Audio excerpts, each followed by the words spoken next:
Putusan MK menghapus ambang batas parlemen 4% untuk diterapkan pada pemilu 2029 menuai ragam reaksi publik.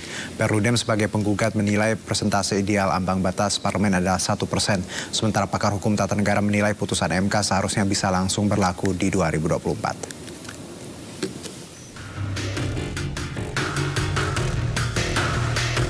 Putusan Mahkamah Konstitusi menghapus ambang batas parlemen 4% untuk diterapkan pada pemilu 2029 menuai beragam reaksi publik. Perkumpulan untuk Pemilu dan Demokrasi atau Perludem sebagai pemohon menyatakan ketentuan ambang batas parlemen 4% menyebabkan terbuangnya kumpulan suara pemilih pada pemilu.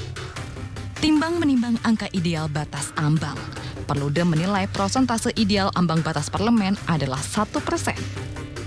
Jadi memang di permohonan kami itu kita menyediakan juga sebetulnya satu rumus ya, rumus dari Tagepera namanya, untuk kemudian menghitung bagaimana metode ambang batas efektif yang kemudian bisa diberlakukan gitu, yang kemudian muncullah angka 1% itu.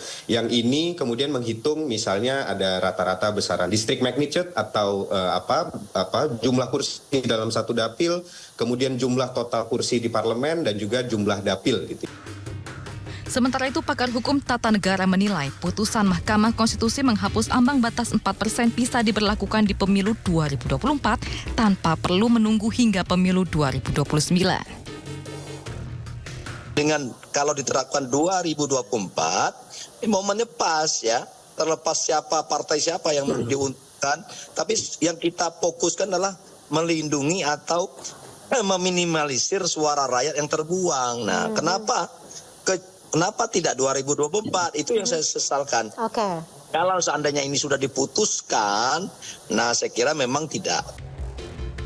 Dalam pertimbangan, MK menyatakan setuju dengan Perludem soal ketiadaan dasar penentuan ambang batas parlemen 4%. Menurut MK, undang-undang tidak pernah mengatur cara menentukan ambang batas, namun ambang batas selalu dinaikkan. Tim Liputan iNews melaporkan.